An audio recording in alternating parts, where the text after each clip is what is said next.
أعزائي المشاهدين، أهلا بكم معانا وحلقة جديدة من برنامج مشوار مع خالد عبد الناصر. ليه كنت بتشتمي عبد الناصر في يوم من الأيام؟ أنا بالنسبة لي اتأذيت. تقول إيه للشباب اللي دايما تجري ورا وهم الثراء الفاحش؟ لا، احنا اكتشفنا ان اتسرق من المتحف 54 قطعه. لا ده حد تاني اللي ضرب.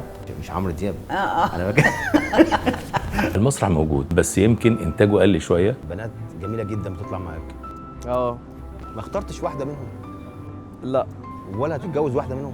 مش حابب ان انا اتجوز من السوشيال ميديا. هل ضد السوشيال ميديا ولا مع السوشيال ميديا؟ السوشيال ميديا يعني بيقعد يعمل تك تك تك تك تك تك، ما اعرفش بيفكر امتى. امال ايه بقى كبس والحاجات اللي بتقولوها دي؟ طب هو فعلا الاخوان هم اللي اختاروه السادات؟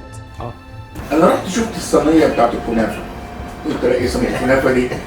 لو مسكوك وزير ثقافة أول قرار تاخده إيه؟ لا اصل مش ده السؤال يعني، لا انت كده بتقلب على الناس. فريدة الشباشي دخلت الإسلام عشان تهاجمه، نوم. فرحتي؟ ومفيش حاجة اسمها حجاب على الرأس. حضرتك أولادك نفس المجال انا كده؟ مش دعوه بالاثار ولا لي صله بالاثار وما دخلش ولادي في حياتي. انا بنتي كانت بتيجي من اوروبا كل شهر عشان تقعد معايا تلت ساعه.